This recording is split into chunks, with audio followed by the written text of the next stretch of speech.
নমস্কার সবাইকে।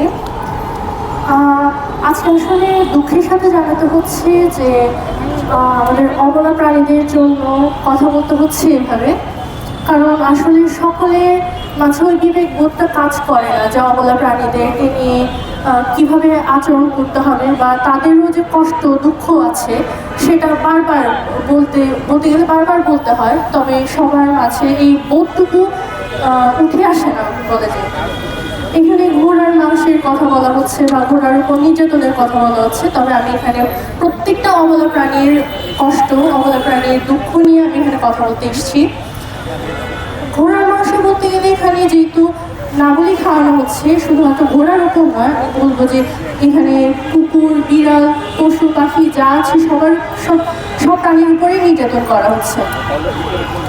এছাড়া আপু যেহেতু বলে গেছেন যে একটা দেশের উন্নতি শুধু মানুষের উন্নতি হিসেবে নয়, প্রত্যেকটা প্রাণীর কীরকম উন্নতি হচ্ছে তাদের উপর তাদের প্রাণী অধিকার আইন কতটুকু মেনে চলা হচ্ছে তার উপর নির্ভর করে।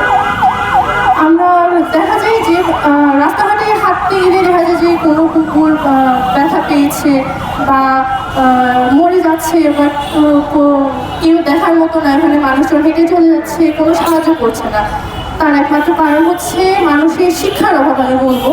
তার উপর আরেকটা কারণ হচ্ছে প্রাণীদের চিকিৎসার জন্য এখানে কোনো সুব্যবস্থা নেই।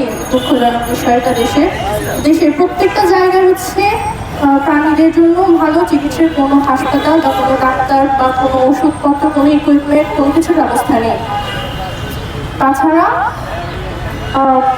প্রাণীদের এসব অবলা প্রাণীদের রক্ষার জন্য যে শেল্টারের দরকার, উপযুক্ত শেল্টারের দরকার, তার কোনো ব্যবস্থা নেই কোনো জায়গায়। অল্প কিছু যা থাকে সব হচ্ছে নিজের খরচা করে হচ্ছে চলা লাগে, বাট ওই জন্য আমি হচ্ছে সরকারের কাছে একটাই অনুরোধ যে প্রত্যেকটা জায়গা যাতে অবলা প্রাণীদের জন্য শেল্টারের ব্যবস্থা করা হয় এবং সুচিকিৎসার ব্যবস্থা করা হয়।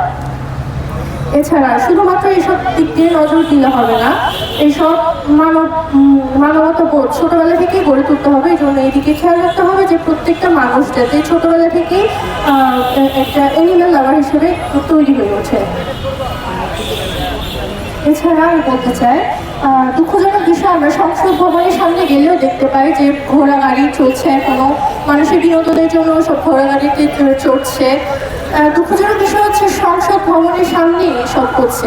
এছাড়া বিভিন্ন পর্যটন কেন্দ্রে, বিশেষত হচ্ছে কক্সবাজার, ঘোড়াগুলোকে দেখতে খুবই মায়া লাগে, কারণ ঘোড়াগুলো কিছু খেতে পায় না, সারাক্ষণ রোদে দাঁড়িয়ে থাকে, শুধু টাকার জন্য সেসব ঘোড়াগুলোকে কষ্ট দেখাচ্ছে।